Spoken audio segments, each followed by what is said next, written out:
kayaknya tadi kemut saya deh. Materi ya. Saya kemut ya, jadi saya ulang lagi. Bismillahirrahmanirrahim. Assalamualaikum warahmatullahi wabarakatuh. Bisa dengar ya suara saya ya? Waalaikumsalam warahmatullahi wabarakatuh. Alhamdulillahirrahmanirrahim. Wassalatu wassalam tertuju kepada Rasulullah junjungan kita. Alhamdulillah hari ini kita bisa kembali bertemu di event narasipos.com yang ketiga ya. Rabbi shrahli sadri wa yassirli amri wahlul 'uqdatam min lisani yafqahu qouli. Rabbana zidna ilma warzuqna fahma amin ya rabbal alamin. Mungkin sudah kenal saya ya. Nah, kalau belum, mungkin ada yang baru dari para kontributor dan penulis di narasipos.com ini. Perkenalkan, nama saya Ruth Sri Wahyuningsih, asal saya dari Sidoarjo. Ya, alhamdulillah mendapatkan kehormatan menjadi moderator malam hari ini untuk mengawal acara dari awal sampai akhir. Maka Allah memberikan kemudahan ya untuk kita hari ini bisa merekuk ilmu sekaligus jangan lupa narasi pos itu paket yang lengkap ya kalau mengadakan event narasipos.com. Nah, itu kalau ngadain event selalu sepaket lengkap spesial. Ada ilmunya juga ada rewardnya. Nah, nanti ditunggu siapa-siapa yang nanti dapat reward yang jelas nanti yang hadir pertama di Zoom itu pasti dapat reward, kejutan deh pokoknya. Nanti di akhir akan saya umumkan ya, nama-namanya. Nah, selamat datang saya ucapkan untuk para peserta hari ini, para kontributor setia dari narasipos.com, juga para penulis-penulis baru, juga mungkin saya juga lihat di sini ada nama-nama yang sudah masta-masta ya. Alhamdulillah, ternyata para masta juga masih ingin menimba ilmu lagi lebih dalam lagi. Alhamdulillah. Ya, jadi sudah ada sekitar 91 peserta malam ini. Alhamdulillah. Sehat semua ya. Raise hand kalau sehat. Mana raise-nya? Saya minta raise hand yang alhamdulillah, Allahu Akbar, sehat ya. Nah, mohon maaf ya kalau agak medok ya. Ini Jawanya nggak bisa dihilangkan. Karena memang asli Jawa ya. Jadi selamat datang untuk para peserta hari ini, para kontributor dan para penulis. Nggak sulit ya mendaftarnya atau kesulitan untuk mendaftar di event-event ini? Kayaknya rebutan kursi ya. Tapi semoga kesulitannya nggak seperti unta masuk lubang jarum. Nah, insya Allah event hari ini selain di Zoom juga live streaming di YouTube ya. Semua karena apa? Semua karena kami dari tim redaksi Narasi Pos ingin memberikan kontribusi yang terbaik karena peserta ini lumayan banyak ya. Jadi untuk supaya tidak ketinggalan. Nah, kita membagi menjadi 2. Jadi satu di Zoom dan satu di live streaming YouTube. Nah, jangan khawatir nanti di sesi pertanyaan semua bisa kebagian untuk bertanya kepada para narasumber. Kepada narasumber maksud saya. Nah, juga ini narasumber belum ada nih, belum masuk nih. Beliau barusan message sebentar lagi hadir. Oke. Jadi ini juga acara ini terselenggara berkat tim narasipos.com ya. Mereka berusaha keras untuk memberikan yang terbaik kepada kita semua sebagai penulis yang hari ini mendapatkan wadah yang luar biasa dengan kemajuan teknologi. Nah, juga semangat menulis yang luar biasa. Nah, ini mesti diwadahi, mesti diberi wadah. Nah, narasipos.com salah satunya ya, memberikan kontribusi yang luar biasa. Mohon di-mute dulu ya. Ini supaya bisa lebih ini. Mohon untuk di-mute dulu.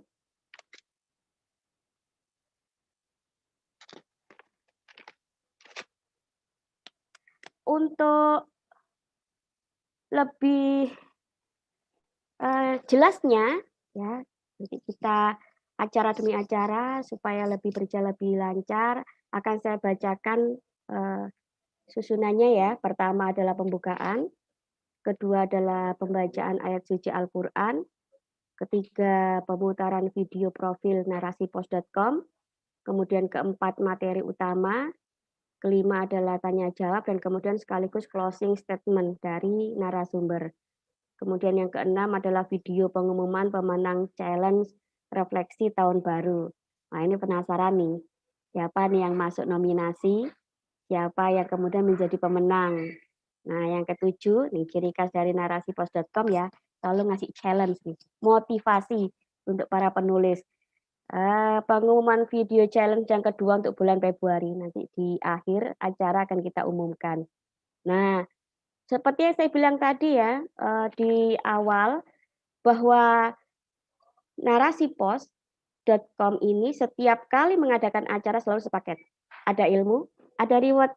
Nah, insya Allah nanti rewardnya akan kita bagi dengan kategori yang ditentukan oleh narasipos.com. Di antaranya adalah pertama, yang join pertama nanti di Zoom, ya, ini nanti akan dapat reward, kemudian peserta nanti yang aktif, ya, terus kemudian peserta penanya terbaik, terus kemudian peserta yang mendaftar pertama. Nah itu nanti ingat-ingat, kira-kira saya nggak ya? Udah deg-degan nggak sih? Oke itu, jadi susunan acara sudah saya bacakan. Nah untuk selanjutnya tidak mengurangi rasa hormat saya, mohon nanti di-mute ya masing-masing dari mikrofon, untuk di-mute supaya kita bisa mengikuti acara dengan lancar, dengan hikmat. Nah, kita menginjak ke acara yang berikutnya yaitu pembacaan ayat suci Al-Qur'an. Kepada para petugas saya persilahkan. Monggo. Assalamualaikum warahmatullahi wabarakatuh. Saya akan membacakan Al-Quran surat Al-Qasas ayat 84 sampai 85. A'udzubillahi minasyaitonirrajim. Bismillahirrahmanirrahim. Ma jaa bil hasanati falahu khairum minha wa ma jaa bis sayyi'ati fala yujzal ladzina sayyi'ati illa ma kanu ya'malun. Inna farada alaika al-Qur'ana laqatuka ila ma'ad. Qur rabbi a'lamu man jaa'a bil huda wa man huwa fi dhalalim mubin. Shadaqallahul azim. Aku berlindung pada Allah dari godaan syaitan yang terkutuk, dengan menyebut nama Allah yang Maha Pengasih lagi Maha Penyayang. Barang siapa yang datang dengan membawa kebaikan, maka dia akan mendapat pahala yang lebih baik daripada kebaikannya itu. Dan barang siapa datang dengan membawa kejahatan, maka orang-orang yang telah mengerjakan kejahatan itu hanya diberi balasan seimbang dengan apa yang dahulu mereka kerjakan. Sesungguhnya Allah yang mewajibkan engkau, Muhammad, untuk melaksanakan hukum-hukum Al-Quran. Benar-benar akan mengembalikanmu ke tempat kembali. Katakanlah Muhammad, Tuhanku mengetahui orang yang membawa petunjuk dan orang yang berada di dalam kesesatan yang nyata. Maha benar Allah yang Maha Agung. Assalamualaikum warahmatullahi wabarakatuh. Alhamdulillah, alhamdulillah telah dibacakan ayat suci Al-Quran, semoga menjadi pahala bagi yang membaca dan juga kita yang mendengarkan. Tidak kurang sedikit pun. Untuk acara berikutnya, sebelum nanti saya tim admin akan menayangkan video profil narasipos.com, saya bertanya nih, seberapa kenal sama narasipos.com ini? Jadi apa saja yang diketahui tentang narasi pos? Yuk raise hand ya. Tak gerilya, tak lihat satu persatu nih. Jadi apa sih yang Anda ketahui, nah, para peserta yang di sini yang hadir hari ini, malam ini, tentang narasi pos? Oke, apa ya? Seberapa jauh sih tahu tentang narasi pos.com? Lalu kok .com-nya lupa ya? Yuk siapa mau raise hand untuk jawab? Kok nggak ada ya? Wah, nggak ada yang kenal ya? Sama narasipos.com nggak kenal Aku ya? tahu, Mbak. Oh iya, siapa nih? Makassar. Wah, ini Makassar punya nih. Bentar, mana sih gambarnya? Gak kelihatan ya di layarnya Mbak Ruth ya? Ya, layarnya soalnya banyak ya.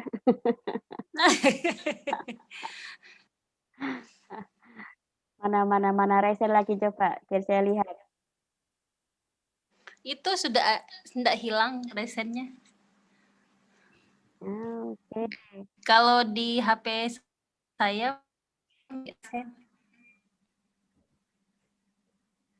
Sebutkan nama. Suryani, Mbak Ruth. Oke, wah, Bu Ketua ya, Bu Ketua saya nih, Bu Suryani nih. Wah, mohon ampun ya. Mohon diampuni ya kesalahan lihat wajah nih. Oke, apa sih Maafun, ini diketahui jaringan tentang kok. Iya, jaringannya kayaknya ya. Narasipos.com. Iya. Apa sih yang diketahui soal narasipos.com? Ya, Masya Allah, narasipos.com menurut saya itu salah satu media yang baru muncul, tapi tiba-tiba membuat banyak event-event yang luar biasa. Dan yang paling unik juga menurut saya itu adalah founder adalah Ibu Andrea yang stay di Australia, Sydney ya. Betul. Dan uniknya itu tiap subuh selalu mempublish tulisan-tulisan para kontributor dengan padahal kalau saya tahu cuma sedikit tentang Ibu Andrea itu adalah seorang dokter. Dan punya admin yang banyak, kece-nya banyak. Ada Cigu Ida ya, ada Mbak Mina dan banyak lagi yang memang sudah malang melintang di media-media besar sebelumnya. Tapi luar biasa menurut saya karena motivasi dan perhatian yang begitu besar di tengah kesibukannya. Walaupun saya belum pernah melihat wajah langsung Ibu Andrea. Itu saja mungkin Mbak Ruth. Oke. Saya mau nyari satu lagi atau boleh dua lagi ya. Coba, apa sih yang Anda ketahui tentang narasipos.com? Saya ya, Mbak. Mana? Mbak Rosmita. Saya. Oke, Mbak Rosmita dari mana nih? Saya dari Jakarta. Jakarta. Ya. Apa Menurut saya narasi itu sebagai media itu bukan cuma mewadahi para kontributornya, tapi juga perhatian yang besar kontributor seperti mengadakan event yang sangat bagus. Bagi saya benar-benar kita tuh sebagai kontributor dihargai aja. Disayang pokoknya ya kontributor ya. Benar. Sayang pokoknya ya. Oh, Masya Allah. Ya. Keren deh narasipos.com. Kirim ke yang ngadain event untuk gitu. Benar. Oke. Bagus banget gitu. Jadi makin pede ya nulis ya. Nulis makin pede Iya. ya, karena kan disayang-sayang nih sama narasi posnya ya. Alhamdulillah, Masya Itu Allah. aja. Cukup? Oke, jazakillah. Iya, Ini satu lagi ya. Satu Aku lagi, saya Baru ini layarnya lagi. dari Mana ya? Tangerang. Saya Siapa yang dari Tangerang? Beastuti, Garut, Ibu. saya Ini ada Yeni ya. mana-mana. Saya Mbak. Beastuti, Cigu. Wah, ini Sri Astuti. Dari Tangerang. Saya Bu Yeni. Bu Yeni, oke. Bu Yeni Bu dari Ruth. Yeni Saya Bu Yeni dari Marlina ya. Tangerang. Dari Tangerang. Iya, iya. Di Tangerang. Iya, betul, betul. Oke, Ya. Yeni Marlina dari Ya, Tangerang. bismillahirrahmanirrahim. Assalamualaikum warahmatullahi wabarakatuh. Waalaikumsalam warahmatullahi wabarakatuh. Ya. Ini kamera nggak bisa ya? Assalamualaikum warahmatullahi wabarakatuh. Ya, Waalaikumsalam. ya nggak bisa Bu, lagi warahmatullahi rusak, wabarakatuh. maaf ya. Ya, insya Allah tetap semangat walau tidak memandang. Oke, oke. Kok mantul ya? Sebentar ya. Ya, mungkin sinyal ya, sinyalnya. Ya, mungkin. Saya coba pelan-pelan ya. Terima kasih dan salam semangat dan salam kenal untuk semua kontributor narasi POS.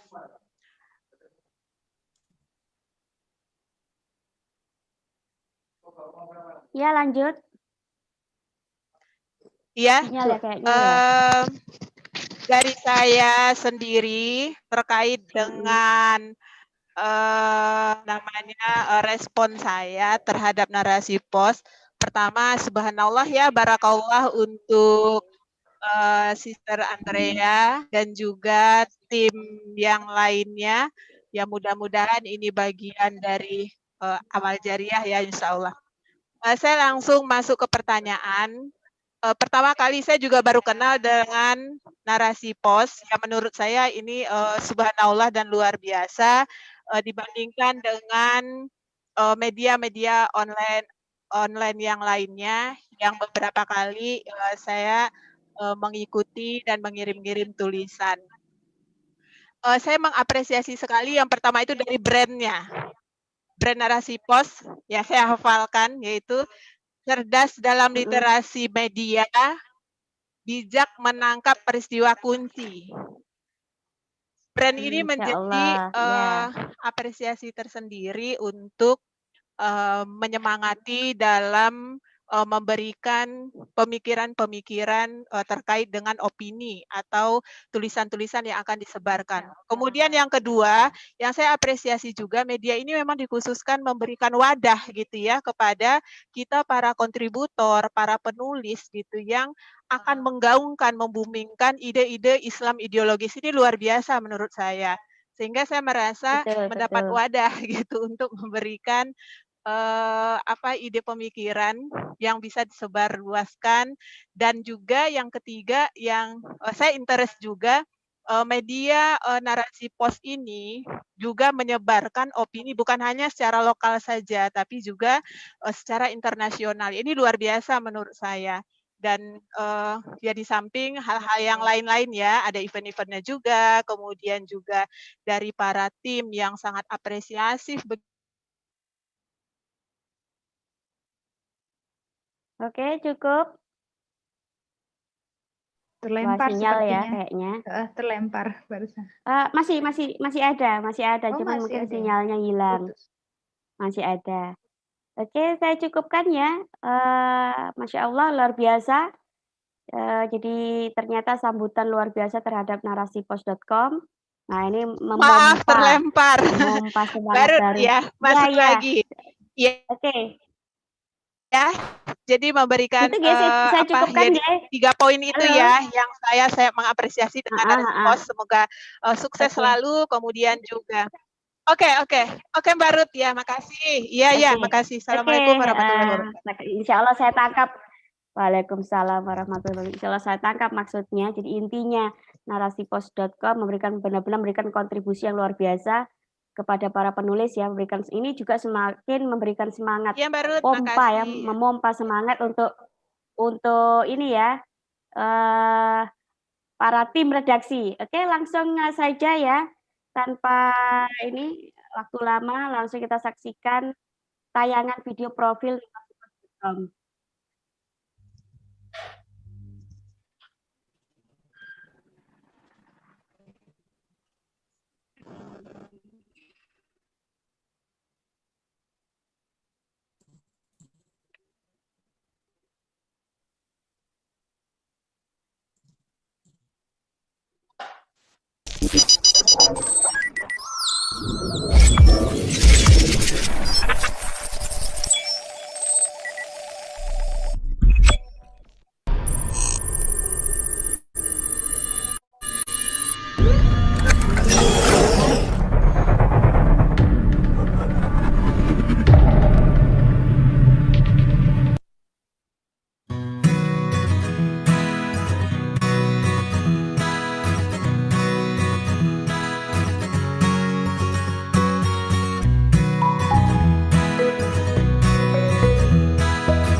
Masya Allah, alhamdulillah.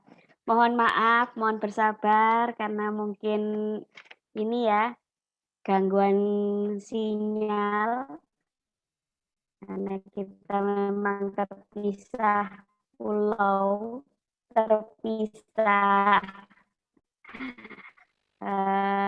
tempatnya, jadi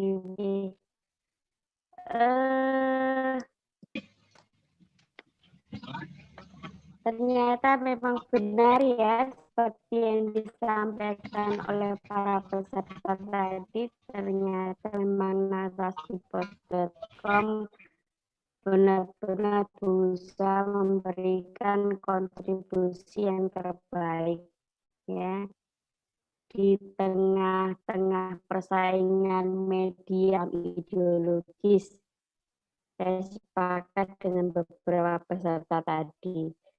Dengan tagline cerdas dalam literasi, bijak menangkap peristiwa kunci, memang menjadikan motivasi yang luar biasa ya bagi para penulis untuk senantiasa mengikuti peristiwa-peristiwa terkini dan kemudian menyikapi dengan sudut pandang Islam.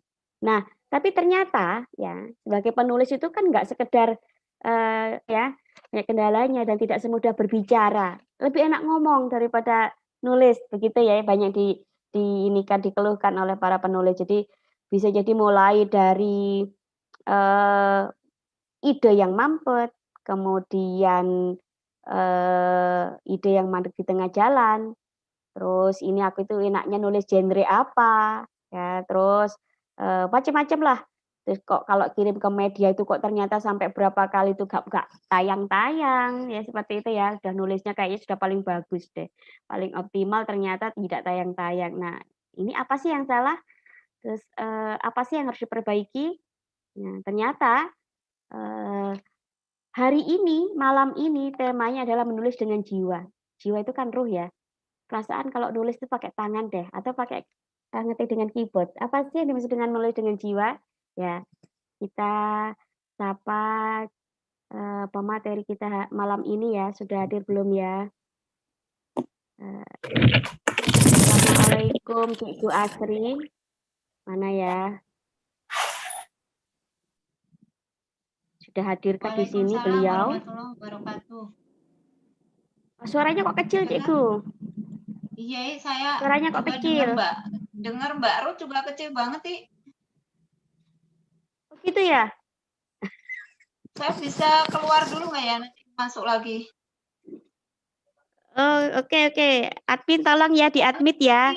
Cikgu mau keluar sebentar. Boleh. Saya keluar dulu ya. Saya ganti laptop aja. Oke. Oke, di laptop. Oke.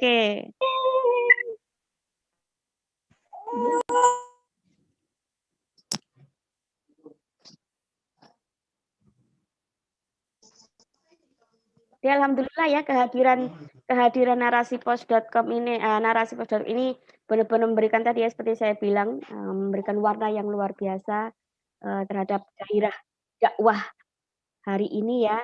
Jadi sekarang kan lagi trennya adalah dakwah bil qalam.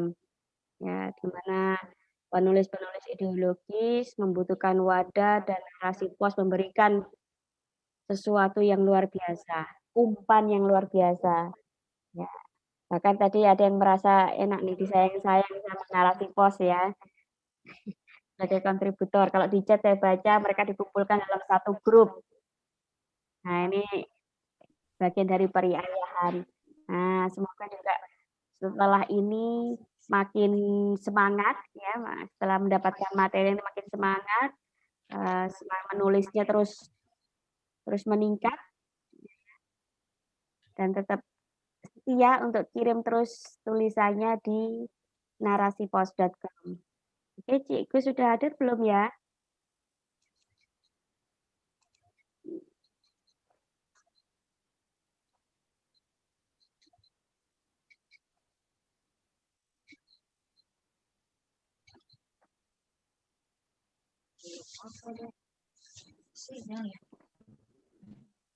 Belum ada ya. Jadi pemateri malam luar biasa. Ya ini beliau ini adalah guru pertama saya menulis. Jadi pasti sudah dengar ya terkait dengan kelas menulis review writer. Nah, itu kelas pertama saya yang membuat saya serius menulis di situ. Luar biasa beliau. Karya-karyanya juga luar biasa. Di sini juga mungkin ada nih beberapa teman-teman kontributor nih yang juga pernah jebolannya review writer nih di sini.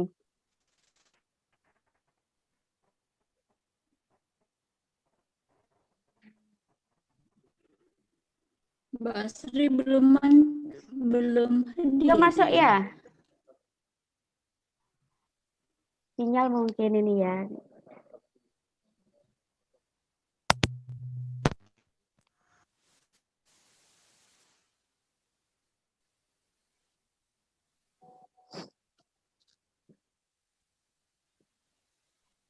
Memang tadi pamitnya ganti laptop ya. Memang lebih kuat untuk nangkap sinyalnya laptop ya mungkin.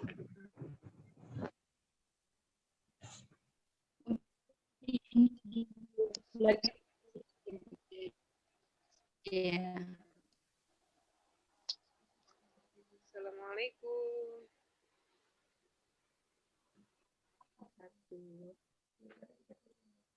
Sudah masuk Cikgu Asri? Waalaikumsalam warahmatullahi wabarakatuh.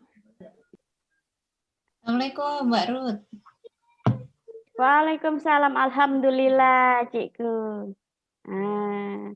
Apa kabar nih? Alhamdulillah sehat Mbak Ruth. Gimana kabarnya? Alhamdulillah, ini saya dapat kesempatan istimewa berdiri di sini, duduk di sini, Cikgu. Ini kayaknya lagi sibuk milad KIS yang pertama ya, Cikgu? Enggak sibuk, saya enggak bikin acara apa-apa. Enggak sibuk ya? Kirain sibuk untuk miladnya KIS yang pertama. Jadi tadi saya sempat cerita ke peserta bahwa Cikgu ini adalah orang pertama yang membuat saya serius menulis dengan grup Refer Writer-nya itu. Nah, kali ini adalah kesempatan yang sangat istimewa, Cikgu bisa hadir di sini berbagi dengan kami semua.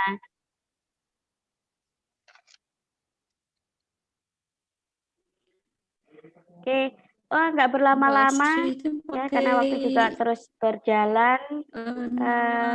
Monggo untuk Cikgu Asri segera dimulai untuk materinya.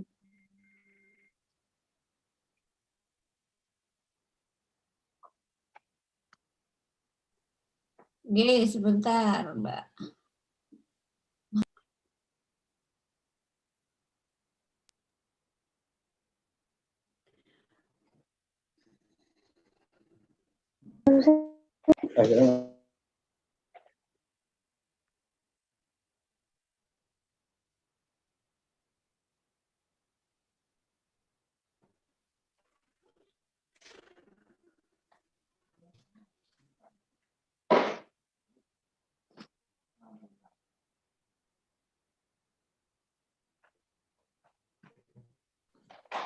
Bismillahirrahmanirrahim.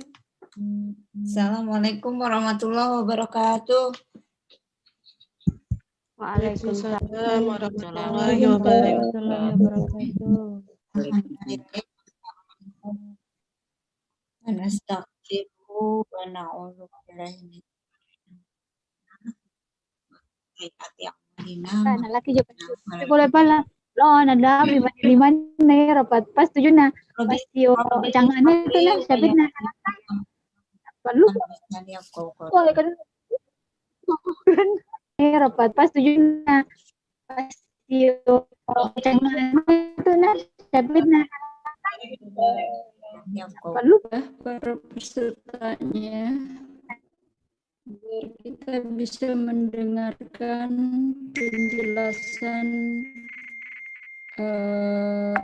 Mohon di-mute ya untuk para peserta. Karena suara Cikgu tenggelam ini. Masih rame ya, masih anak-anak masih melek ini saya juga. Ya, Ibu-ibu. Malam hari ini kita tutup. Ya, alhamdulillah. Dari ini nasta'inu wa nastaghfiruhu wa na'udzubillahi min syururi anfusina ya amalina ma yahdihillahu fala mudilla lahu wa yassir amri wa uqdatam min yafqahu qawli amma ba'du. Rabbi zidna ilman warzuqna fahman wa arina ghibaan batilan warzuqna. Alhamdulillah, puji syukur kita panjatkan kehadirat Allah Subhanahu wa taala yang pada hari ini melimpahkan nikmat Islam, nikmat sehat, nikmat iman, juga keamanan dan kenyamanan sehingga pada malam hari ini kita bisa saling berukhuwah Islamiyah ya. Salawat dan salam kita limpahkan kepada junjungan kita Nabi besar Muhammad SAW serta keluarganya, para sahabatnya, dan para pengikutnya yang setia hingga akhir zaman. Alhamdulillah, Terima kasih atas waktu dan kesempatannya untuk tim dari Narasi Pos yang luar biasa pada malam hari ini mengadakan momen untuk saling bersilaturahmi. Sudah agak lama juga saya tidak mengudara, saya agak mengerem dari bulan Desember. Insya Allah di tahun baru ini kita mengawali aktivitas kita dengan sesuatu yang baik. Dan tidak banyak yang ingin saya sampaikan, mudah-mudahan bisa segera selesai. Nanti pesan dari Mbak Andrea, nanti lebih banyak tanya jawab aja, lebih banyak interaksi saja. Karena saya yakin nih teman-teman semuanya sudah pada pinter-pinter semua, udah pada jago-jago nulis semua. Dan mungkin yang akan saya sampaikan juga bukan sesuatu yang baru buat teman-teman, apalagi kalau sudah mengikuti kelas saya, terutama kelas intermediate ya. Seperti yang disampaikan Mbak Ruth tadi, menulis memang sebetulnya basicnya nggak ada teori bakunya gitu ya. Karena menulis itu kalau bagi saya ya, adalah sesuatu yang merupakan seni gitu ya. Namanya seni itu nggak ada pakem yang khusus gitu. Tapi walaupun begitu tetap banyak sekali ilmu tentang menulis yang memang harus kita pelajari, termasuk juga pesan Mbak Andrea ini yang nanti juga akan saya sampaikan adalah bagaimana etikanya di dalam dunia jurnalistik ya. Karena kebetulan saya selama 20 tahun menjadi jurnalis itu memang paling lama itu memegang rubrik opini, rubrik gagasan. Maka saya memang fokus banyak bergelut kepada penulisan artikel dibandingkan dengan penulisan fiksi misalnya gitu ya.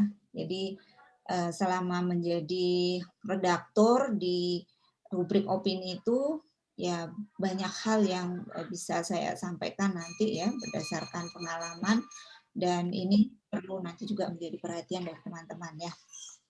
Mudah-mudahan teman-teman masih bisa stay sampai akhir acara nanti, karena acara intinya ada yang ditunggu-tunggu ya Mbak Ruth ya. Ya, Ya, betul, menulis dengan jiwa. Ya kalau menunggu ini ya momen apa tadi pengumuman pemenang challenge ya. Menulis dengan jiwa ini bisa dimaknai pertama bisa dimaknai ya menulis dengan menjiwai apa yang kita tulis gitu ya. Jadi kita memang kalau menulis sesuatu itu menyampaikan sesuatu ya, ide atau pesannya ataupun apa namanya pengalaman dan sebagainya, apa yang kita tuliskan itu akan lebih mengena gitu ya. Kalau apa yang kita tulis itu memang kita menjiwai gitu loh. Menjiwai itu berarti menguasai betul gitu ya.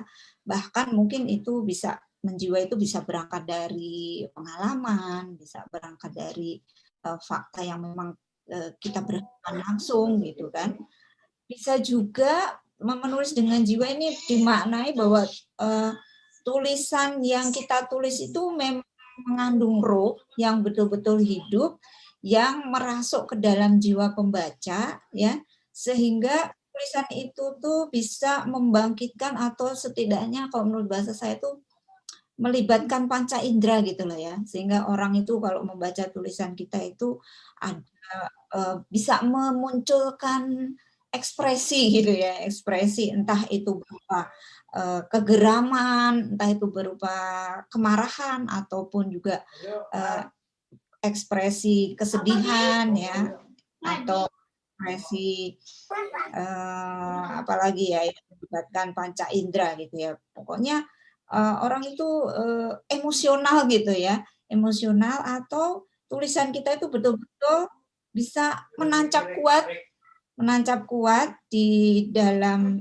benak pembaca, kemudian mereka terdorong untuk terinspirasi untuk mengaplikasikan. Nah ini saya tertarik dengan salah satu kutipan ya. Lanjut slide-nya.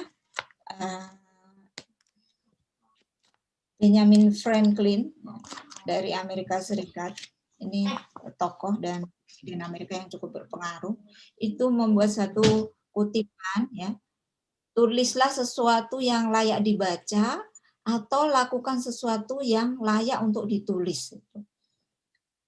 Jadi menulis sesuatu itu harus yang layak untuk dibaca. Bukan sesuatu yang ibaratnya, kalau sekarang lagi ngetren istilah sampah visual gitu ya, atau sampah digital gitu ya. Tulisan-tulisan yang nggak bermanfaat itu hanya memenuhi dunia digital, atau kalau bahasa visual foto-foto ya, foto-foto yang nggak berfaedah itu hanya merusak pandangan mata di dunia digital gitu ya, sehingga disebut sampah visual. Yaitu berarti sesuatu yang nggak bermanfaat, nggak layak lah gitu. Nah, tulisan juga tulisan yang harus layak dibaca. Dan dalam aktivitas sehari-hari kita juga lakukan sesuatu yang apa yang kita lakukan itu nanti layak gitu untuk dituliskan. Jadi pengalaman hidup ya, wawancara kita atau obrolan kita itu menjadi sesuatu yang bermanfaat. Tapi saya plesetkan sedikit dari ini ya, lebih dalam lagi kalau menurut saya itu tulislah sesuatu yang layak untuk dilakukan, atau kalau dalam bahasa sistem kita tulislah sesuatu yang layak untuk diterapkan gitu ya, layak untuk dilakukan, layak diterapkan, dan lakukan sesuatu yang layak untuk dituliskan gitu ya. Jadi intinya kalau kita menulis itu hendaklah kita itu menghadirkan suatu fakta, menghadirkan suatu pesan yang kuat, fakta itu nyata yang bisa diterapkan di dalam kehidupan sampai orang itu tergambar, terbenakkan gitu ya di dalam benaknya. Karena sebenarnya perang pemikiran di dalam dunia digital atau perang terjadi di masyarakat itu kan ada di benak pembaca, bukan di komentar-komentar di media sosial, atau bukan di komentar-komentar dari hasil postingan di website gitu. Jadi kalau ada satu tayangan opini, kemudian di situ banyak komentar pro dan kontra. Nah, sebenarnya perang opini bukan di situ, tapi di benak pembaca masing-masing. Jadi pertarungan pemikiran dalam benaknya antara informasi maklumat yang dia miliki sebelumnya dia baca di website atau di tulisan yang bacaan di atas gitu. Nah, kalau penulis itu berhasil menghadirkan fakta itu di benak pembaca sampai pembaca itu menyetujui, inspirasi, kalau menimbulkan kemarahan ya marah, itu berarti tulisan itu betul-betul masuk ke dalam jiwa. Ya. Itu barangkali ya kalau boleh saya mendefinisikan bagaimana menulis.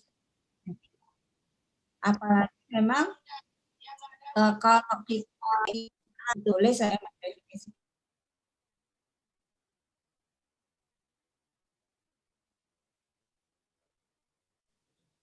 Nah, lanjutkan. Suara saya dengar?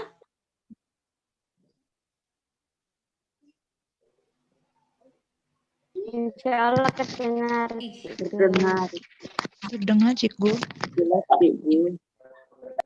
Jadi tulisan yang kita buat itu jelas, Ibu. Menghadirkan suatu fakta yang kita hadirkan atau fakta yang kita sampaikan dalam tulisan itu memang sesuatu yang layak untuk dilakukan atau layak untuk diterapkan. Kalau ibaratnya kalau tulisan fiksi, novel misalnya ya, sampai pembaca itu merasa kayak ini harus ada di dunia nyata. Kalau ada novel yang membaca novel itu sampai mengatakan novel ini harus difilmkan supaya tergambar gitu ya. Makanya seperti apa. Nah itu berhasil berarti novel itu.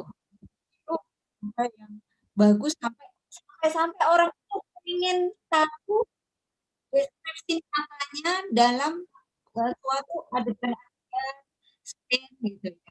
Seperti itu. Berarti itu sudah terbenakkan.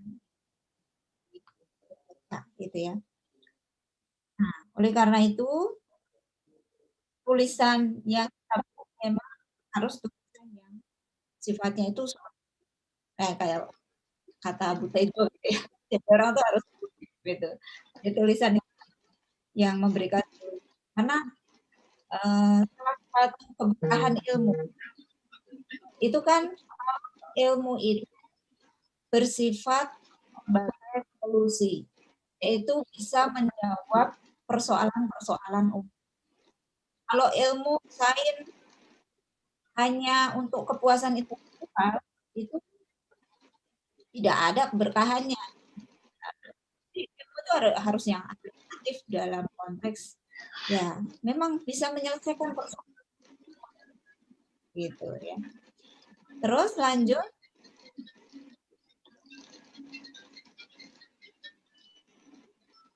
Nah, tulisan juga sebagai senjata. Kalau kita hari ini sudah menjadikan tulisan sebagai senjata untuk berperang opini, ya kan? Ini ada satu buku yang judul Our Word is Our Weapon gitu ya. Tuh, kata-kataku adalah senjataku. Kan juga kita.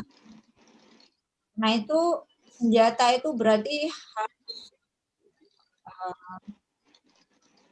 jitu gitu ya. Pesan kuat apa yang ingin disampaikan, sasaran tembak kita siapa, bacanya, ya apa yang paling menayangkan tulisan itu. Nah, itu ada bagian tembak yang pas. Kemudian dari sudut pandang mana tembakan itu kita lepaskan, bagaimana supaya tembakan itu tidak meleset dari sasaran. Nah, itu adalah hal-hal yang harus kita perhatikan. Terus lanjut, intinya untuk tulisan yang pesannya kuat itu tentu tulisan yang tadi itu dapat diingat membaca ya, baik judulnya, isinya, kontennya, sama yang disampaikan, mungkin sampai kutipan atau kata-kata mutiara yang ada di dalam tulisan itu. Contohnya, di kelas juga pernah saya ajarkan ya, misalnya habis gelar itu nempel banget gitu ya, melekat nggak pembaca gitu, dari mulai judulnya sampai isinya sama dari apa yang disampaikan oleh R.A. Kartini gitu ya. Nah, tulisan-tulisan yang sifat pesannya itu cenderung akan long lasting gitu ya, diingat pembaca dalam jangka panjang. Ya. Seperti itu. Terus lanjut. Suara saya bergema ya 2 kali di pendengaran saya. Kemudian sasaran tembaknya. Nah, ini juga perlu penting juga ya kita memperhatikan. Tapi ini membutuhkan satu riset atau satu survei kecil-kecilan ya. Kalau nggak bisa riset yang jadi sasaran tembak tulisan kita ini kira-kira siapa? Apakah masyarakat awam yang paham Islam, apakah kalangan intelektual, apakah pengambil kebijakan gitu ya. Sampai ada satu ini ya, satu apa ya? Istilahnya gini. Kalau kita menulis ingin juga para intelektual ya bikinlah bagaimana orang-orang intelektual, orang-orang pintar ini ya gitu dengan tulisan kita. Supaya mereka melek, supaya mereka ikut suara penulis gitu ya. Dalam konteks ini kadang-kadang kalau ada hoax itu ya, tulisan hoax itu kadang-kadang malah berhasil gitu, berhasil untuk memancing kemarahan orang-orang tertentu ya. Misalnya hoax tentang anti vaksin sekarang ini malah dimarah. Nah, itu ternyata memicu orang-orang intelektual atau orang yang kapabel di bidang vaksin akhirnya bersuara, akhirnya mau menulis, akhirnya mau memberikan penjelasan panjang lebar untuk membantah hoax-hoax yang benar, gitu ya. Tapi kita jangan jadi pihak yang menyebar hoax, gitu ya. Tapi memang ada ya, yang mengajarkan buatlah orang-orang tertentu itu gerah, marah kalau perlu gitu ya. Tapi hati-hati untuk di era sekarang ini karena rezim sekarang cukup represif gitu, sampai membuat kemarahan mengambil kebijakan. Nah, kalau untuk pengambilan kebijakan mungkin kita bisa membuat sudut pandang yang lebih empati, mungkin lebih ya mengedepankan data dan fakta gitu ya. Kalau untuk orang awam ya mungkin sasarannya beda gitu ya. Kita lebih membuat narasi-narasi yang sifatnya menjelaskan gitu ya. Tidak terlalu apa ya, ilmiah misalnya. Nah, ini juga penting.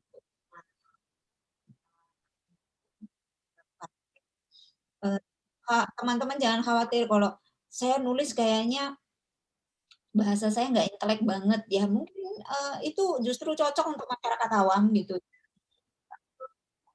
Bahasa saya nggak boleh bisa untuk menyentuh para pengambil kebijakan misalnya gitu ya. Ya mungkin itu cocoknya untuk emak-emak, ibu-ibu misalnya. Gitu ya. Yang penting kita memberikan solusi bagian dari kontribusi gitu. Kemudian selanjutnya dari sudut pandang mana kita akan menulis. Ada orang itu suka memulai tulisan dengan mulai dari sisi filosofi dasarnya, fondasinya, pengertian, istilah, dan sebagainya. Ada yang membongkar dari sisi sejarahnya, mengkaitkan dengan sejarah. Lalu, kalau itu konsisten dilakukan gitu ya, itu akan jadi tulisan yang berjiwa gitu ya. Karena orang akhirnya mencirikan, identifikasi kita. Wah ini kalau Mbak ini juga nulis bagus nih dari sisi sejarah, menjiwai banget karena dia bisa mengaitkan sejarah yang lalu. Atau kita data ini kualitatif dan kuantitatif. Kualitatif itu berarti misalnya pengalaman orang atau pengalaman sendiri. Jadi juga berkaitan dengan ya, kisah, kejadian, peristiwa, itu adalah fakta-fakta yang menarik untuk dijadikan sebagai sudut pandang. Karena orang itu biasanya lebih berempati dan simpati kalau membaca suatu kisah kejadian. Kemudian kalau dari kuantitatif itu bermain angka-angka yang sifatnya sebisa mungkin ilmiah, tidak berdasarkan perkiraan gitu ya. Saya lihat, perhatikan literasi negara barat maju karena didukung oleh data yang sangat mumpuni ya, data ilmu itu tersedia sekali bisa dijadikan tulisan. Kalau kita ini mungkin agak sulit ya. Misalnya kalau kita mau mencari angka bunuh diri dari kalangan perempuan di Indonesia usia sekian sampai sekian tahun sekian itu di Indonesia sulit untuk menemukan data yang konkret, detail. Gitu. Tapi kalau di mungkin itu tersedia banyak. Memang itu tantangannya karena dengan bermain data yang dengan fakta yang faktual itu tulisan kita akan menjadi sangat kuat, menggigit, hidup dan tidak terbantah gitu. Kemudian bisa juga dalil. Tapi kalau fungsi media umum ya pembahasan namanya, memang agak sulit kalau mengajak orang dengan dalil karena itu dianggap doktrin gitu. Jadi kurang, mereka lebih terbawa dengan argumen-argumen yang logis dibandingkan dengan disodori gitu ya. Berapa banyak kita kalau membaca tulisan yang ada dalilnya, kemudian kita baca betul, kita cermati dalilnya, itu agak sulit.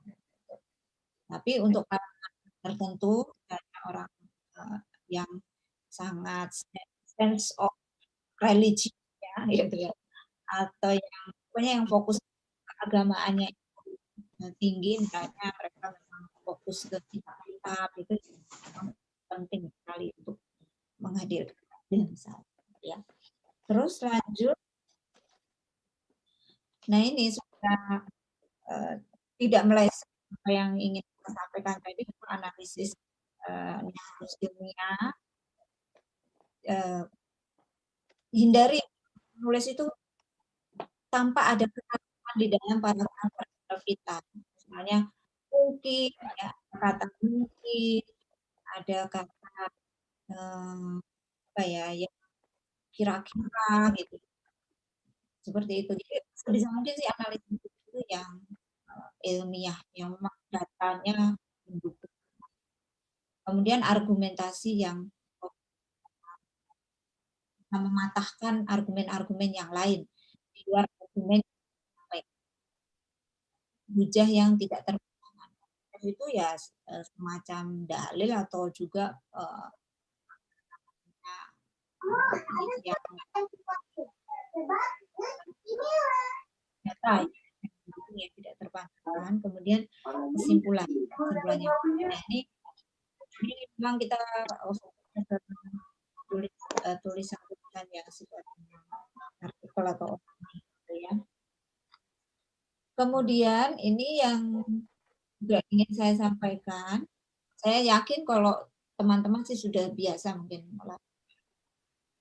menuliskan artikel seperti ini. Tantangannya adalah di analisis.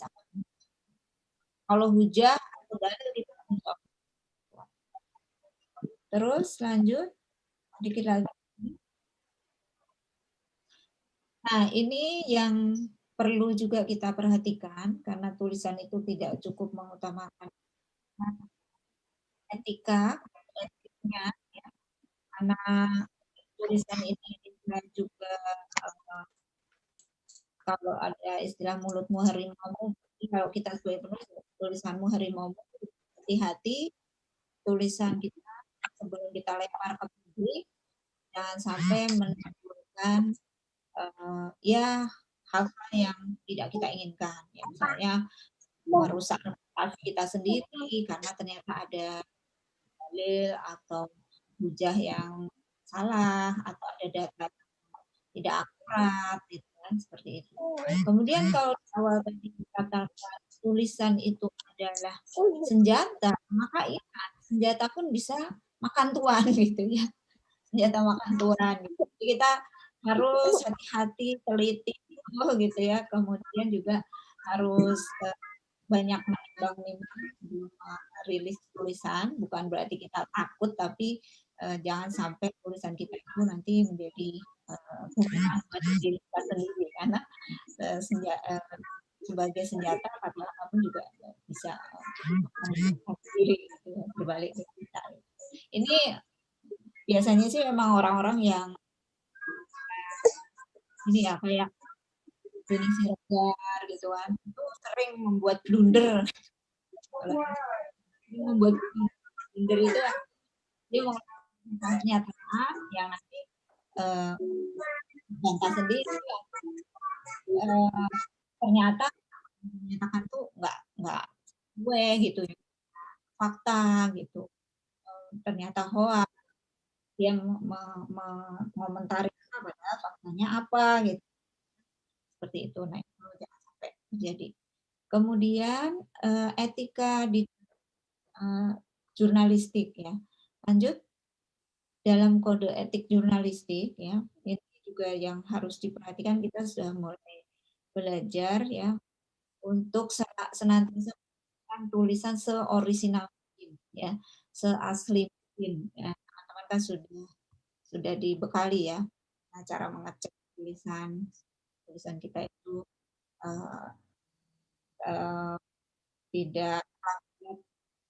tidak kopas, tapi betul-betul hasil kreasi kita ya.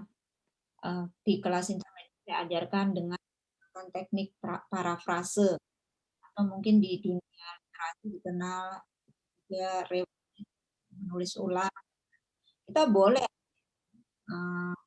amati, tiru, modifikasi, tapi kalau mau memodifikasi tulisan orang, mengambil pendapat orang atau mengambil berita dari media, itu modifikasi se-ekstrim-ekstrimnya tanpa mengurangi makna dari tulisan gitu ya, supaya tulisan kita benar-benar orisinal. Kalau kita cek bisa misalnya sampai 100% gitu. Itu berarti murni hasil karya tulisan kita. Ini penting untuk reputasi kita supaya tidak menjadi masalah di kemudian hari. Ya, aku mungkin kalau saya tulisan saya 20 tahun lalu, 15 tahun lalu, mungkin masih ada yang hasil ATM, tiru modifikasi yang belum sampai orisinil gitu ya. Karena juga itu masih tahap belajar kan. Lagi dulu mungkin belum ada teknik untuk mengecek gitu. Nah, sekarang itu sudah banyak sekali ilmu-ilmu kita dapatkan untuk menulis, maka bisa mungkin kita olah tulisan itu sebelum kemudian jujur mencantumkan sumber. Apalagi di digital sekarang kan mudah untuk dilacak ya. Kalau kita mengambil tulisan dari pihak itu sangat mudah ketahuan, sangat mudah dilacak. Jadi kita harus jujur sumber dari mana aja. Kemudian kalau kita menulis sesuatu, ini terutama dari kode etik jurnalistik untuk reportase pemberitaan, kita harus selalu cover both sides. Artinya kita menghadirkan narasumber-narasumber yang capable, orang-orang yang terlibat di dalam isu itu harus diberikan kesempatan untuk bicara, harus diberi kesempatan untuk klarifikasi gitu ya. Dan narasumber ini harus yang memang punya kewenangan, bukan sembarang narasumber. Kayak kemarin misalnya tidak tahu ya, ada kita yang ya misalnya kalau sekarang ada memang sering ya narasumbernya diambil dari status orang di Instagram, tapi orang ini orang yang capable untuk menyikapi suatu peristiwa kejadian atau yang sebetulnya ada yang lebih capable lagi gitu loh. Kecuali dia menyampaikan memang ya atas nama pribadi, ini dia mengomentari sesuatu yang padahal sesuatu ini bukan ranahnya. Kalau saya melihat kurang kapabel kalau dia dijadikan sebagai narasumber. Tidak perlu saya sebutkan nanti ini ya, silakan menerka. Terus satu tulisan memang idealnya untuk ya, dan hargai kinerja redaktur. Tolong bersabar gitu ya. Kita sudah mengirimkan ke media itu jangan istilahnya apa ya, jangan meneror redaktur media itu gitu loh ya. Ini kalau saya pengalaman jadi redaktur opini itu kita cukup sibuk untuk memilah tulisan, untuk memetakan ini tulisan pasnya tayang kapan, tanggal berapa gitu ya, sehingga itu waktu untuk mendistribusikan tulisan dan menayangkan tulisan itu. Jadi sabar, kalau udah kirim tulisan udah perlu lupakan gitu ya. Yang nggak tayang biarin aja, nanti kita cek kalau mau gitu ya. Tapi jangan tanya terus gitu. Kalau saya ditanya terus mungkin malah ilfil itu gitu ya. Tanya ditelepon, di WA, di ini terus gitu ya, dikejar-kejar kayak saya jadi redaktur media terus dikejar penulis, kapan tulisan saya tayang? Saya udah kirim hari lalu, tayang enggak gitu kan. Nah itu cukup mengganggu dan itu kita perhatikan lah ya kode etik redaktur media itu lumayan mereka disibukkan untuk memilah tulisan, belum lagi kalau tulisan itu memang sebenarnya kurang bagus, dipoles dulu gitu ya. Jadi kalau kita sudah mengirim ke media, ya hargailah. Ya kalau perlu lupakan. Ya. Dan ya kalau rezeki nanti tayang di situ. Kalau enggak nanti enggak apa-apa lagi gitu untuk penayangan kapan lagi gitu. Jangan lupa juga memberikan apresiasi kepada redaktur ya. Kita ucapkan terima kasih atau kita ya minimal ucapan terima kasih gitu ya kalau udah tayang. Kemudian kalau kita mengajukan keberatan atas hasil editan yang tidak memuaskan itu tolong di belakang layar gitu ya, sampaikan melalui jalur pribadi, komentar di tulisan itu gitu ya. Tulisan kita udah tayang nih di web, terus kita komentar karena kita nggak puas atas editannya, yang salah, semuanya itu sampai kita itu terbuka di situ ya. Kalau saya pakai pedoman kalau kita mengkritik orang itu jangan di publik, kalau memuji orang, apresiasi orang di ruang publik. Tapi kalau mengkritik belakang aja ya. Kemudian jangan mempublikasikan itu, jangan mempublikasikan kekecewaan gitu ya. Oh, saya kirim ke media lama banget nggak kayak tulis di status itu menjadi tadi itu tulisan maumu menjatuhkan reputasi sendiri gitu ya seperti itu. Jadi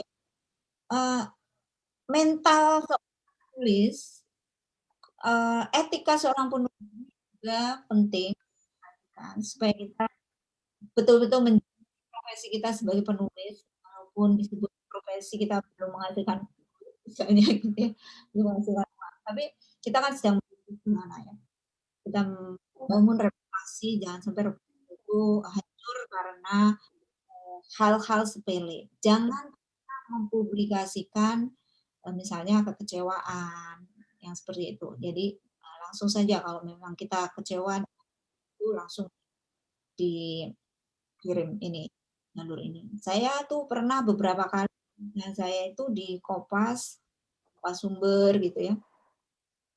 Kalau saya udah lewat jalur PAN baru jalur publik ya, tapi sebisa mungkin saya lewat jalur Japri dulu. Nah, tulisan saya itu ganti nama orang lain, kemudian tayang di Voice of Al Islam.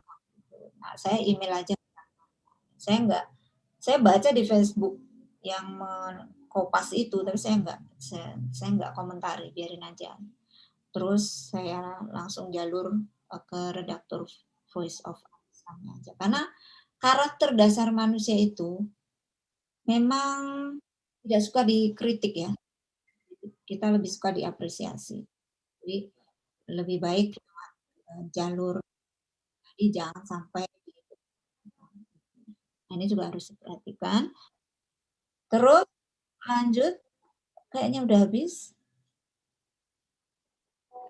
Nah, ini mungkin seru teman-teman dengar mungkin dari Mbak Vika, dari penulis-penulis lain karakter yang harus kita bangun yang membentuk kita sebagai seorang penulis yang punya teori kita memasukkan ide itu dengan cara smooth gitu yang halus yang lembut dan masukkan nilai-nilai dalam tulisan pembaca itu nggak merasa digurui dan ditemani. Ada sih ya tulisan-tulisan yang frontal gitu kan frontal untuk membongkar kebobrokan gitu. Boleh untuk sasaran-sasaran tertentu, tapi biasanya tulisan frontal itu hanya akan dilawan dengan kefrontalan yang sama atau bahkan lebih. Ya, tulisan yang frontal hanya akan menimbulkan kemarahan, bukan menunjukkan egoisme itu. Kalau di kan nih saya lihat ya begini mereka modelnya ya masih tulisan-tulisan yang frontal tuh yang empatnya dengaling-aling pokoknya langsung menyudutkan seperti itu. Kalau saya lebih smooth, halus, tapi ngena gitu kan. Jadi kita membuat orang itu nggak bisa berpaling atau nggak bisa membantah lagi, tapi caranya tuh yang lembut lah gitu. Kemudian smart, harus cerdas ya. Menulis sesuatu itu argumennya yang cerdas, logis, dan tidak terbantahkan. Yang menutup semua kemungkinan argumen lainnya, yang ini bisa kita terapkan baik ketika kita tulis, ketika kita berkomentar gitu ya. Karena kita pun juga ya namanya manusia yang beda-beda ya. Namanya kemudian juga dari sisi mental profesi beda-beda. Jadi kadang ada komentar-komentar nggak logis. Misalnya yang terkait dengan vaksinasi itu kita harus banyak sekali literasi, harus banyak membaca ulasan-ulasannya para ilmuwan gitu. Iya Sebelum gini. berani ambilkan. di pro kontra vaksin saya belum menulis satupun soal vaksin. Dulu pernah menulis waktu lagi rame-ramenya aja itu banyak sekali gitu ya perdebatan ataupun argumen-argumentasi di situ. Nah di situ kita harus menampilkan tingkat kecerdasan kita sampai sejauh mana. Kemudian sharp, analisis tajam, detail, dan menancap kuat. Sampai kalau kita bicara tentang kebobrokan sistem demokrasi, itu analisa kita itu benar-benar meneliti bobroknya demokrasi di mana. Kalau kita ingin orang itu benar-benar terbawa emosi bahwa LGBT adalah suatu kelainan yang sangat-sangat merusak ya, kita gambarkan dengan detail, dengan kuat gitu. Dampaknya untuk memberikan argumen yang menunjang betul-betul ini yang nah itu saya kira itu saja yang saya sampaikan, mudah-mudahan menambah ketajaman teman-teman diaplikasikan dalam tulisan, karena kalau orang ini kelihatannya ya Mbak Ruth ya tapi praktek saya juga dalam tahap proses untuk terus saya apa yang kita tuliskan itu betul-betul ini ya sampai kepada pembaca, sampai kepada tujuan akhir dari tulisan kita buat itu. Alhamdulillah sih sejauh ini pengalaman pribadi saya jarang menerima kritik yang frontal terkait dengan saya. Jadi ya mungkin karena teman saya juga dengan sesama fans bukan haters. Jadi nggak ada haters yang pernah mengkritik pedas tulisan ya, kontennya atau apa ya. Mungkin apakah karena tulisan saya masih berputar di sekitar teman-teman saya belum kemana-mana. Tapi belum pernah saya belum pernah diteror, nggak ada dengan pernah sekali, tapi bukan teror sih, kritik ringan yang salah ini saya edit sedikit udah nggak masalah ya. Tapi yang frontal mendebat itu hampir-hampir mungkin mereka tahu saya orangnya baperan kali ya, kesian kritik. Tapi konon tulisan saya pernah dibaca oleh orang-orang itu, orang karena di salah satu akun yang juga ini ya apa namanya banget perjalanan saya di sana, ada broker juga, ada rezim, entah mereka mungkin mati nah itu sebagai pengalaman aja. Tapi kalau nanti suatu saat kita mendapatkan kritik, jangan langsung baper, langsung down gitu ya. Ya itu bagian dari proses kita untuk menjadi lebih baik insya Allah gitu ya. Itu aja kurang lebihnya, saya mohon maaf. Billahi taufiq wal hidayah. Wassalamualaikum warahmatullahi wabarakatuh. Waktu saya kembalikan. Waalaikumsalam warahmatullahi wabarakatuh. Alhamdulillah Cikgu. Wah, ini nendang-nendang ya ininya materinya ya. Nah, materinya nendang-nendang terutama yang di etika, yang kode etik tadi, Masya Allah. Itu masih banyak yang melakukan pelanggaran ya, apalagi kalau dikejar deadline itu ya. Biasanya redakturnya tuh yang dikejar-kejar tuh.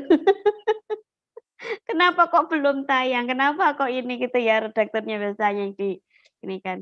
Kalau soal yang smooth itu kayaknya memang saya sendiri harus banyak belajar. Saya setuju dengan Cikgu bahwa menulis itu adalah ini ya upaya yang terus-menerus, bukan sekali menulis kemudian jadi ya. Jadi saya sampai pernah dihapus tuh Cikgu tulisan saya itu.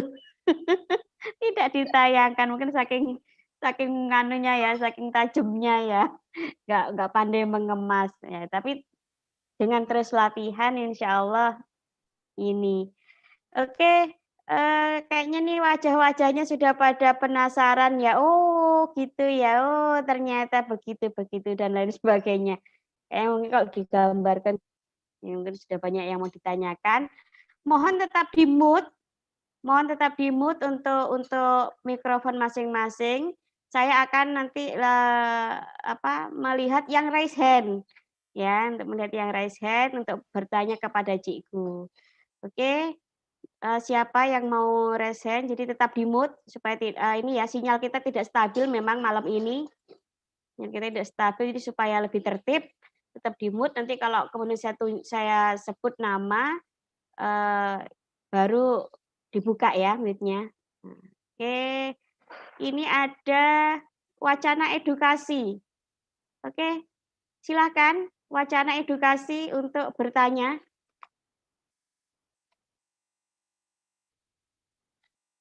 Halo, wacana edukasi sudah online apa tidak online ini? Jangan-jangan ketiduran nih.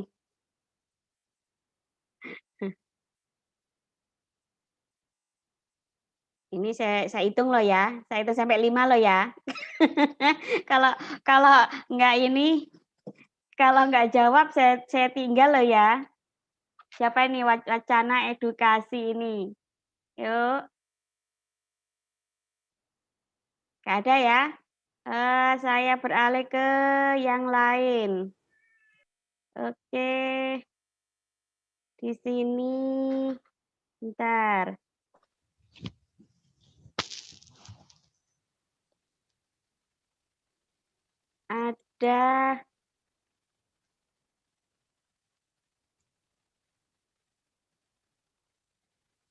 Ada nama mana nih?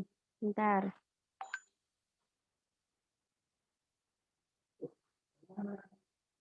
Dian Mayasari. Yuk, Dian Mayasari ini siapa nih, yuk? Monggo mengajukan pertanyaan.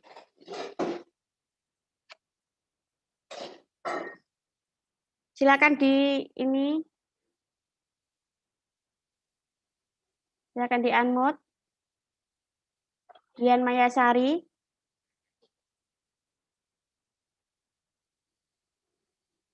Halo, nggak ada juga.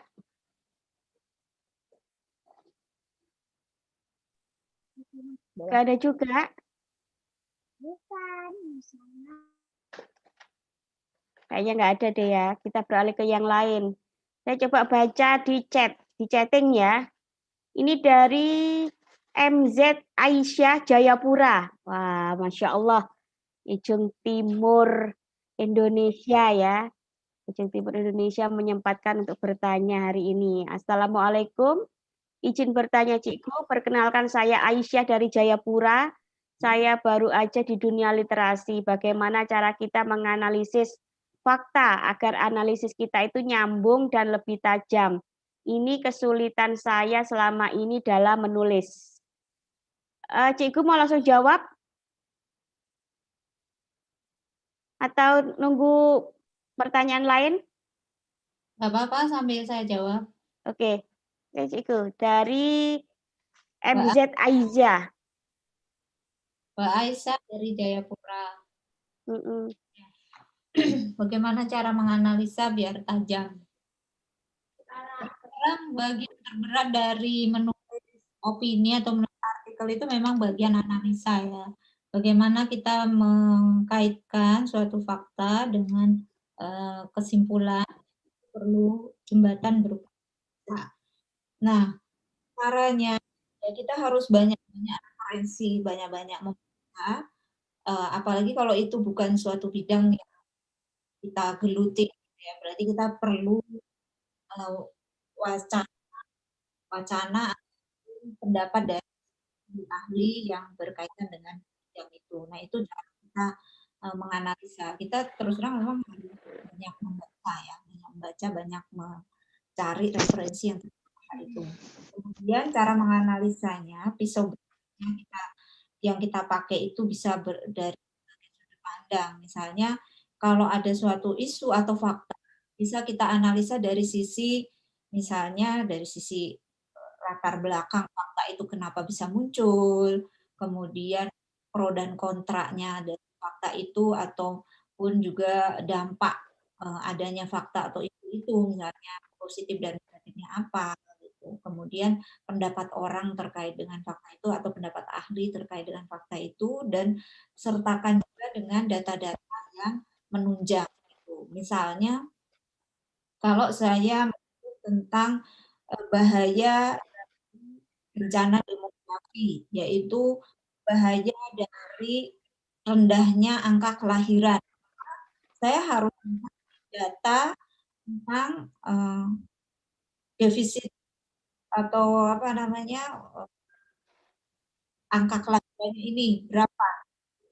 Kemudian nanti bahayanya apa? Nah, itu bisa kita sajikan dengan argumen ataupun juga pendapat dari ahli. Misalnya kalau penduduk tua semua, apa yang terjadi, bagaimana nanti proses produksi, bagaimana nanti jaminan negara bagi warga yang mayoritas lansia misalnya. Nah, itu data-data penunjang. Jadi terus terang memang kalau untuk menganalisa sesuatu banyak sekali bahan referensi gitu ya. Jadi harus banyak-banyak membaca ya Mbak Aisyah ya. Itu baru dan ini juga mempengaruhi jam duduk ya. Mempengaruhi jam duduk artinya semakin kita sering menulis analisa pasti itu tajam. Ya. Oke, semoga Mbak Aisyah ini ya bisa ini puas dengan jawabannya. Kuncinya di jam duduk ya Cikgu ya. Makin sering duduk, makin bagus tulisan. Ya, untuk mencari referensi. Oke, karena acara kita ini juga disiarkan live streaming di YouTube, saya coba pilih pertanyaan dari ini ya, dari YouTube ya. Dari Umu Nafra ya, Brebes. Jadi izin bertanya, tulisan adalah senjata. Kok jadi muncul kekhawatiran bagi penulis untuk melangkah menulis? Tips agar hal demikian teratasi bagaimana? Apalagi ada Perpres RANPE. Monggo Cikgu. Iya. Kuncinya itu ya, supaya kita tidak ragu, tidak takut, maka kita harus meyakini bahwa apa yang saya tulis itu adalah suatu kebenaran, gitu ya. Udah benar dari sisi kontennya, benar dari sisi datanya, benar dari sisi analisanya, argumentasinya kuat, dalilnya juga ada. Kalau pakai dalil, kalau saya agak jarang juga pakai dalil, tapi main argumen aja gitu ya. Itu jadi keyakinan terhadap kebenaran apa yang kita tulis itu udah menjadi senjata yang untuk kita berani menulis.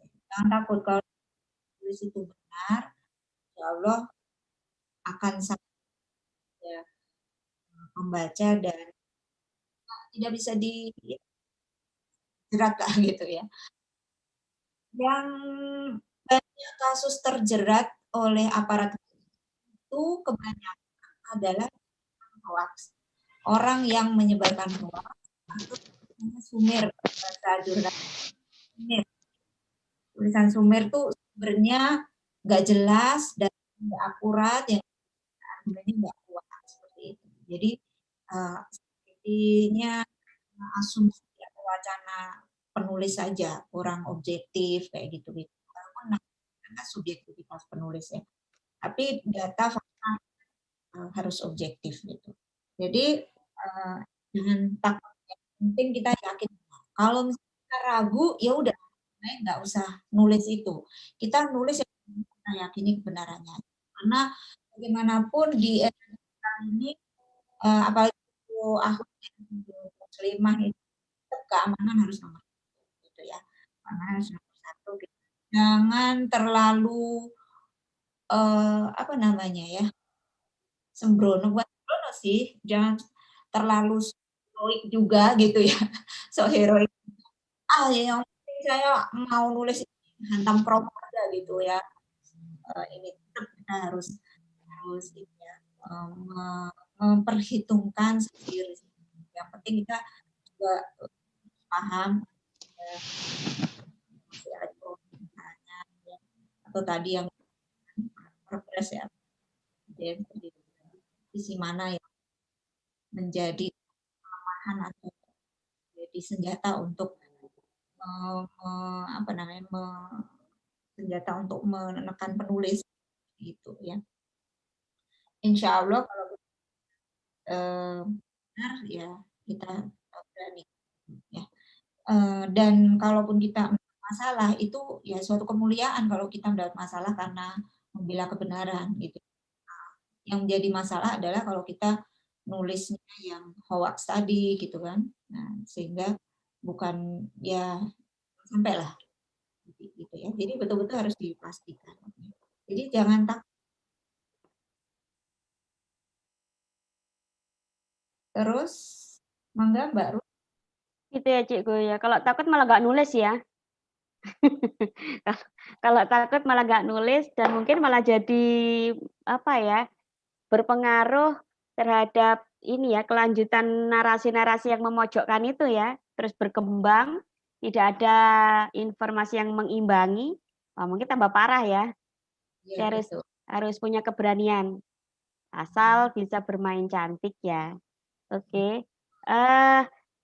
Kembali saya milih tulisan dari YouTube juga, jadi dari YouTube lagi.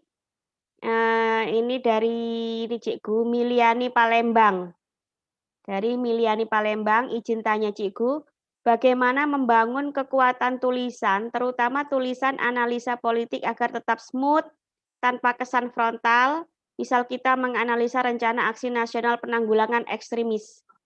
Kayaknya sama ya, hampir mirip dengan yang tadi ya pertanyaannya ya. Tapi mungkin lebih ini lagi Cikgu, lebih didetailkan mungkin. Ya, pertama memang itu ya, kita harus menjiwai atau harus menguasai betul isu yang sedang kita kritisi soal penanggulangan ekstremisme misalnya.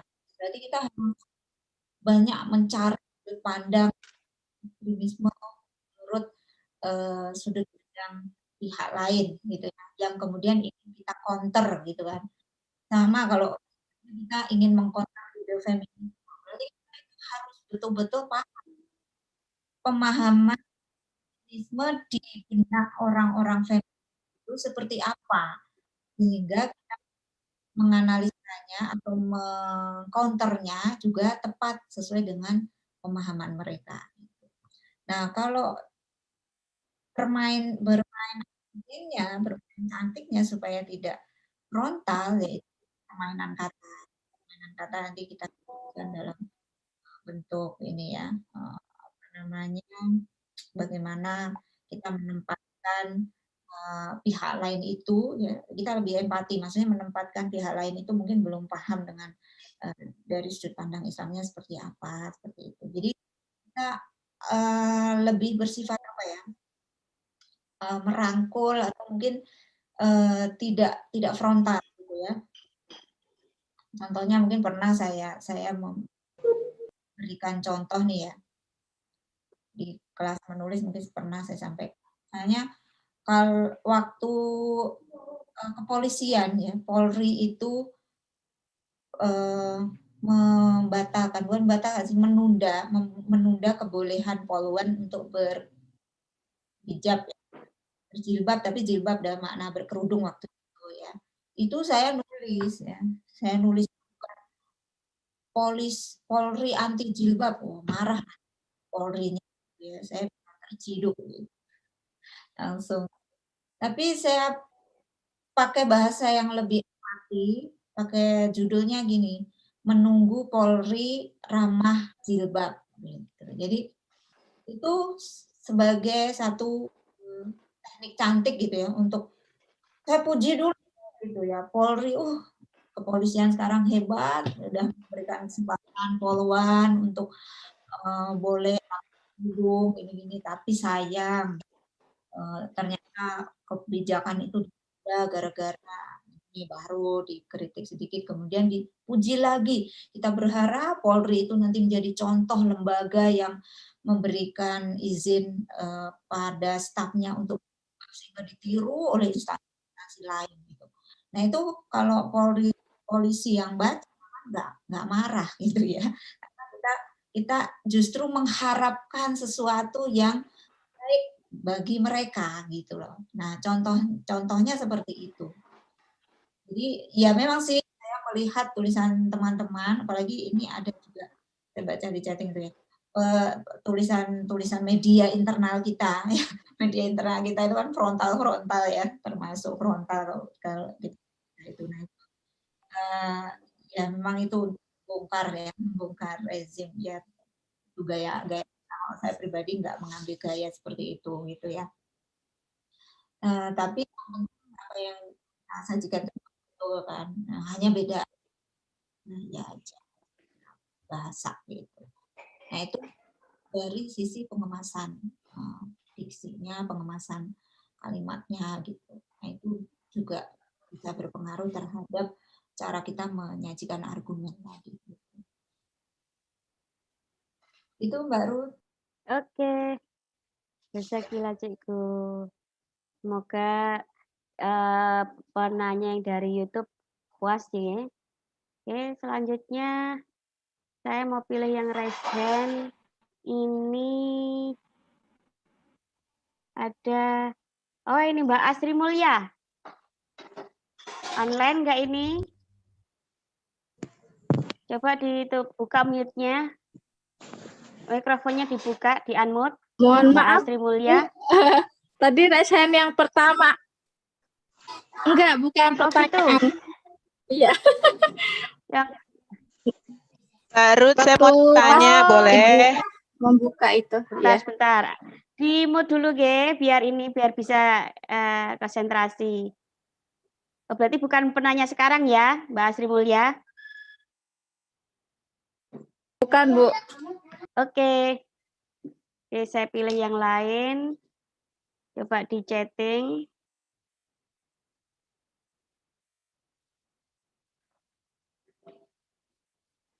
Banyak juga yang di chatting ya. Wah, banyak sekali yang di chatting ini. Dari Mbak Trisna. Mbak Trisna di mana ini ya? Di Jakarta, Bu. Jakarta. Oke, mau langsung bertanya atau saya bacakan pertanyaannya yang di chat? Boleh saya baca sendiri deh. Oke. Baik. Assalamualaikum warahmatullahi wabarakatuh. Jazakillah khair Bu Ruth sudah memberi kesempatan. Bertanya, Cikgu, bagaimana trik agar tulisan kita terlebih opini itu lebih menarik minat baca masyarakat umum dan bisa memunculkan ekspresi seperti tadi Cikgu jelaskan gitu ya, memunculkan emosi pembaca. Karena selama ini saya merasa tulisan opini saya tuh datar, kurang menarik gitu. Khususnya untuk orang-orang awam yang memang enggan mengikuti fakta terbaru berhubungan dengan politik. Tuh, syukron jazakallah khair. Nah, jazakillah. Monggo Cikgu. J. Makasih Mbak Trisna pertanyaannya. Ya, untuk menarik minat baca masyarakat umum bisa dari teknik penyajiannya, ya. Bisa dari bahasanya, bisa juga dari sudut pandangnya, walaupun itu sifatnya politik, tapi nggak merasa dipolitik dulu ya, gimana tuh. Nah, jadi triknya gimana ya supaya tulisan kita itu greget gitu ya, nggak datar, nggak flat gitu, nggak menarik. Ya, pertama mungkin bisa saya mulai dari pembukaannya dulu.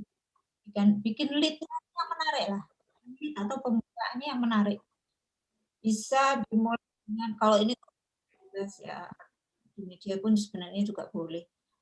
Bisa dengan membuka dengan cerita sore, di mana orang suka hidup.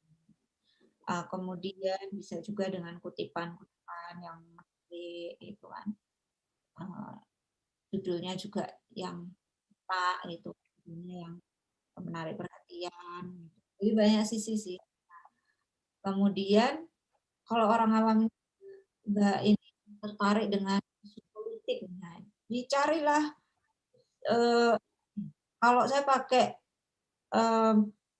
apa metode perbandingan misalnya ya, metode perbandingan atau metode yang apa ya yang kira-kira mudah lah untuk dijelaskan, membandingkan politik ini dengan sesuatu yang dekat dengan masyarakat gitu ya.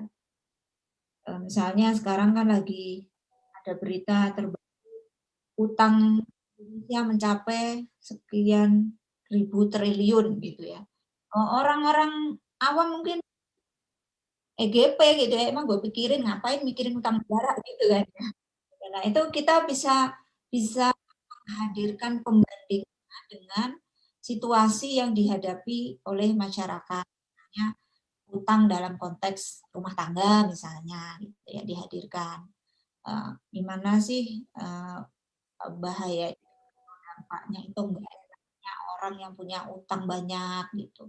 Dampaknya kepada keluarga, gimana aset-asetnya nanti bisa tergadai.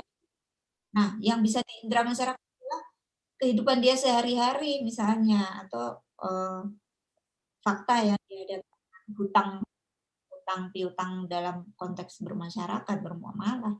Tapi kita bawa ke ranah negara. Demikian juga negara. Kalau utangnya banyak, lama-lama negara kita akan tergadai. Di situ sampai nanti orang tergambarkan muncul emosinya gitu ya, ekspresinya atau tadi itu ya kegeraman. Oh ternyata kalau negara punya utang tuh bahaya ya. Oh bahayanya begini, saya baru tahu misalnya gitu. Itu dengan metode membandingkan gitu, membanding-bandingkan sesuatu dengan hal lain yang sudah diindra. Gitu. Nah, itu juga salah satu teknik ya, teknik yang nggak mudah juga, gitu ya, tapi juga harus diasah gitu. Contohnya seperti itu ya, supaya tulisan kita itu lebih greget, lebih bisa membangkitkan daya minat orang membaca gitu. Itu dari cerita seorang personal atau tokoh atau cerita-cerita humanis di awal tulisan itu juga sangat menarik untuk pembaca awam gitu ya. Begitu Mbak. Enggak Mbak Ruth. Baik, Oke. jazakallah khair. Nah, perlu banyak latihan ya. Ya perlu banyak ini jam duduk, nambah jam duduk supaya tulisan tadi ya smooth, smart ya. Oke, karena waktu ini kita semakin mendekati akhir ya. Jadi dengan sangat disayangkan sesi pertanyaan kita akhiri. Semoga nanti bagi yang penasaran bisa mungkin langsung menghubungi Cikgu atau nanti kita ketemu lagi di event yang lain ya, di event mendatang. Ditanyakan lagi, bisa gitu ya. Jadi mohon untuk Cikgu memberikan closing statement dari materi malam ini. sebelum nanti kita berlanjut ke agenda yang lainnya. Monggo Cikgu. Nggih, Mbak Ruth, matur nuwun. Ini kalau saya sih pesannya buat teman-teman ya, semuanya yang di sini kalau menulis ya, saya yakin teman-teman sedang ya semuanya juga berproses ya. Nulis itu istilahnya never end itu kalau bahasa Inggris. Proses yang pernah ada akhirnya gitu. Jadi saya harus belajar. Setiap kita menulis satu judul tulis itu berarti belajar di situ gitu ya sampai kita selesai itu proses belajar ya, belajar bikin judul, belajar ngedit, belajar yang bagus gitu dan seterusnya. Nah, nggak usah sawang sinawang penulis yang satu dengan penulis yang lain itu tidak saling berkompetisi, tapi kita berkompetisi dengan kita sendiri. Progres kita seperti kita yang merasa yang nempatin titik koma aja ngerti, judul pertamanya harus huruf besar aja nggak ngerti, sekarang udah ngerti, itu progres yang harus kita hargai. Jadi jangan membandingkan progres kita dengan progres orang lain, tapi progres kita masing-masing ini pasti berbeda-beda gitu. Kalau saya sudah 20 tahun di dunia jurnalis, ya jangan dibandingkan sama itu ya. Tapi walaupun Mbak Ruth ini sudah melejit karena dia dapat ilmu dari saya gitu. Tapi saya dulu belajar sendiri, banyak sih metode jurnalistik, tapi tidak seperti sekarang ya. Jadi hargai proses diri kita sendiri sejauh ini itu sudah alhamdulillah kita patut bersyukur bahwa kita menjadi orang-orang yang diamanahi memiliki kemampuan untuk menulis, maka itu manfaatkan, jangan diabaikan, karena bagi saya menulis itu bukan sekedar menyampaikan ide kita, tapi kita itu juga mewakili orang-orang yang punya ide yang sama dengan kita, tapi mereka tidak punya kemampuan untuk menulis. Itu aja Mbak.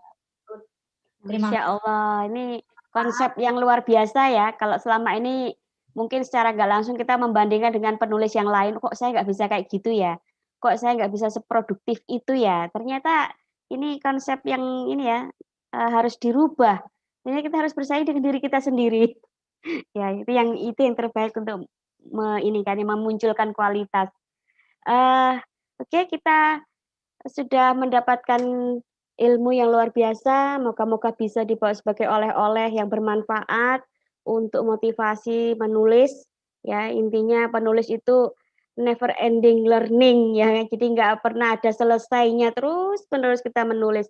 Karena memang ya saya alami sendiri, nulis itu kadang hari ini tuh berubah, judul kok kayaknya nggak bener, endingnya kok kayaknya nggak bener, analisa kayaknya juga nggak bener. Nah itu terus berlangsung, terus berlanjut. Maka semangat terus ya bersama narasipos.com, asah terus kemampuan para penulis dan kontributor di sini. Oke, kita menginjak ke acara yang selanjutnya, yaitu yang ditunggu-tunggu sejak awal ya, yaitu pengumuman tayangan challenge tahun baru ya. Nah, monggo admin.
Alhamdulillah sudah diumumkan dan kita sudah tahu pemenangnya ya.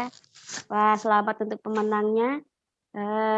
Ada gak ya orangnya di sini ya? Nanti insya Allah akan dihubungi oleh tim redaksi ya, langsung ke orangnya langsung ya. Moga-moga ada yang hadir nih pemenangnya di sini.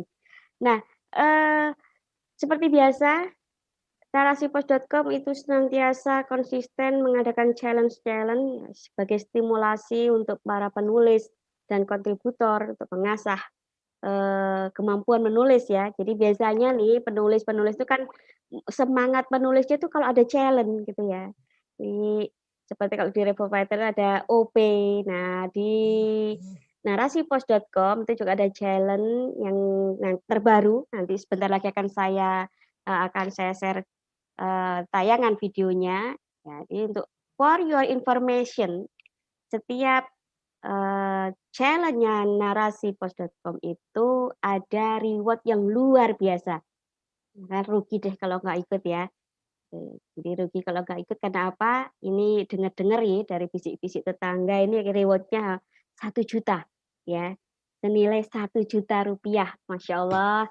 Ini mak-mak ya, mak-mak bangsa ini pasca pandemi kantongnya menipis. Ini kayaknya challenge yang luar biasa nih. Yuk silakan menulis buruan ya. Jadi naskah nanti paling lambat diterima oleh tim redaksi itu 14 Februari ya. Dan kemudian pemenang akan diumumkan di event kelima. Oh, ini moderator salah itu enggak ya? Ini kan event ketiga ya. Kok ada langsung event kelima? Event keempatnya apa ya? Nah, tadi juga dapat bocoran juga nih moderator nih. Ini moderatornya baik dan soleh ya, dapat bocoran terus dari kemarin. Di nanti event keempatnya ini tentang mompreneur. Wah, ini emak-emak ini langsung, wah ini kesempatan ya, mompreneur. Jadi bagaimana emak-emak tuh bisa berusaha, bisa punya, kalau kata foundernya narasipos.com ini, bagaimana menambah jumlah dolar? Ini pertanyaan yang luar biasa menantang. Nah, nanti bisa dicari jawabannya di event yang keempat ya. Insya Allah akan tayang 3 Februari. Siapa pembicaranya? Rahasia dulu aja deh ya. Nanti takutnya saya spoilernya terlalu banyak nih. Wah, kena setrap sama foundernya narasipos.com ya. Oke, nggak lama-lama lagi.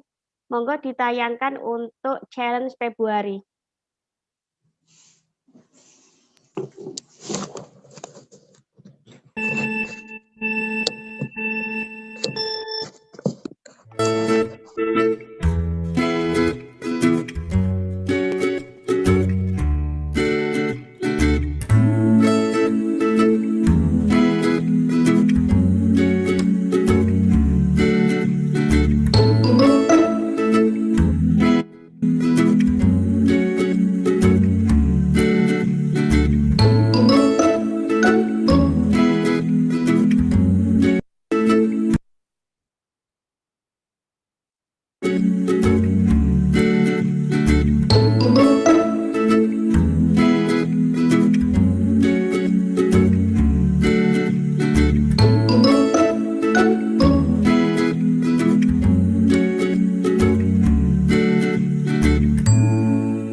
Narasipos, cerdas dalam literasi media, bijak menangkap peristiwa kunci. Nah, nggak penasaran ya rugi ya. Maksudnya kalau nggak penasaran nggak normal deh. Kalau nggak muncul keinginan ini, Pak, barusan ada yang di chat ada video. Nah, jadi berarti nggak usah bingung genre apa. Ternyata banyak yang ditawarkan oleh narasipos.com ya. Bisa video, yang ahli bikin video nih. Nah, itu barusan ada saya baca chatnya. Ada untuk challenge video dan lain sebagainya. Nah, kalau nanti kurang jelas bisa ditanyakan langsung di grup kontributor atau langsung chat adminnya ya. Jadi untuk lebih jelasnya karena mungkin video tayangannya terlalu cepat atau bagaimana. Oke, jadi ingat ya, pengumpulan naskah itu 14 Februari. Ya, jangan sampai terlambat. Sekarang mulai muter cari ide ya. Moga-moga dapat yang 1 juta. Luar biasa. Acara demi acara sudah berjalan dengan lancar, insya Allah hampir 2 jam, bahkan mungkin kelebihan sedikit ya. Biasa sih emak-emak ya, emak-emak tuh biasa molor deh, di mana-mana. Kayaknya di Australia juga molor, bukan hanya di Indonesia ya, di Australia juga ada yang molornya. Jadi sebelum kita akhiri acara ini, kita akan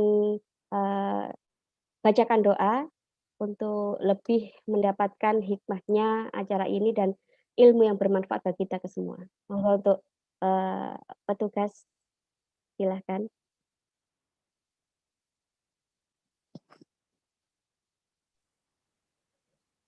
Assalamualaikum warahmatullahi wabarakatuh. Alhamdulillah acara demi acara sudah kita lalui. Semoga kita bisa memetik pelajaran dan mengambil hikmah dari acara ini. Dan marilah kita tundukkan kepala sejenak agar acara kita yang sudah kita jalankan tadi diberkahi dan diridhai oleh Allah Subhanahu wa taala. Kita baca ummul kitab terlebih dahulu ya. Liridllahi al-Fatihah. A'udzubillahi minasyaitonir rajim. Bismillahirrahmanirrahim. Alhamdulillahirabbil alamin. Arrahmanir rahim. Maliki yaumiddin. Iyyaka na'budu wa iyyaka nasta'in.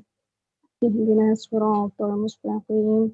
Siratal ladzina an'amta 'alaihim ghairil maghdubi 'alaihim waladdallin. Amin. Bismillahirrahmanirrahim. Alhamdulillahirabbil alamin. Hamdan yuwafi ni'mah wa yukafi mazidah. Ya Rabbana lakal hamdu kama yanbaghi li jalali wajhik wa azimi sultanik. Allahumma sholli ala sayyidina Muhammad wa ala ali sayyidina Muhammad. Allahumma Rabbana la tuzigh qulubana ba'da idh hadaitana wa hab lana min ladunka rahmah innaka antal wahhab. Rabbana la tu'akhidna in nasina aw akhtana.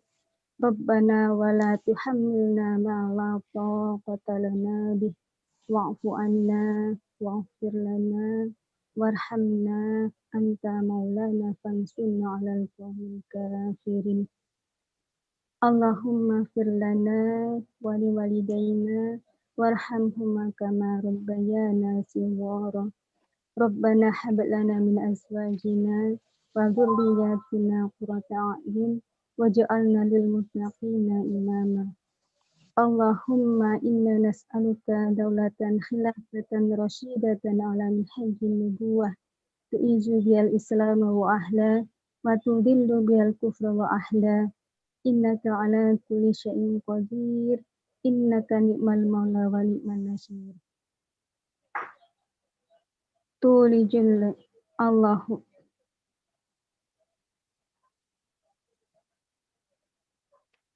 tu'izu bihal islam wa ahla wa tudillu bihal kufra wa ahla innaka ala kulli syai'in qadir innaka ni'mal maula wa ni'man nasir.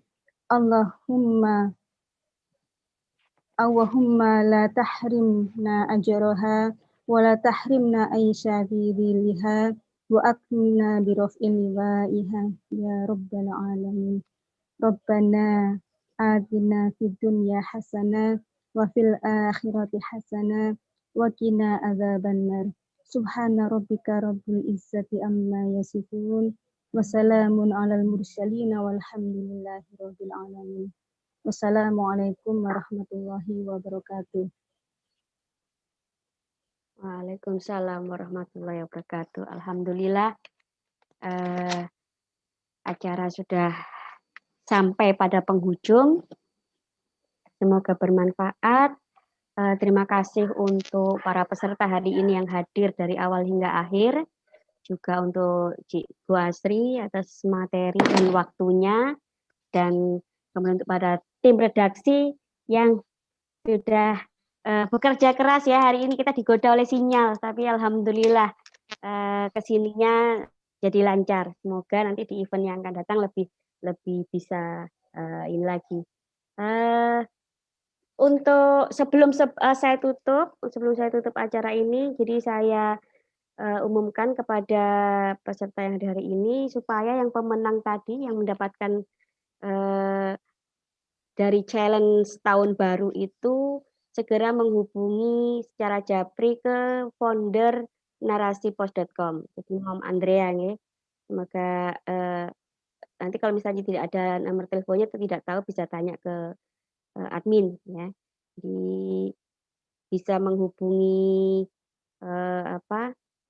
Mem Andrea secara langsung japri untuk yang sudah diumumkan di tayangan pertama tadi, di tayangan pemenang challenge tahun baru.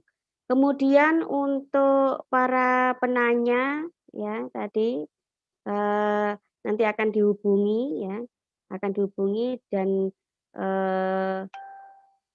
minta nanti alamat dan nomor telepon ya. Jadi bisa japri admin juga untuk yang penanya tadi, yang bisa bertanya tadi, alamat, nama, dan nomor telepon. Ya.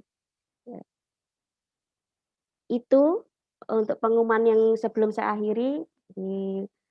Mohon maaf, saya mewakili tim redaksi yang menyelenggarakan acara ini. Mohon maaf jika ada salah-salah kata dan penyampaian. Kita bertemu lagi di event narasipos.com yang akan datang. Saya berharap antusiasmenya sama seperti malam ini. Ihdina siratal mustaqim. Assalamualaikum warahmatullahi wabarakatuh. Waalaikumsalam. Monggo di unmute.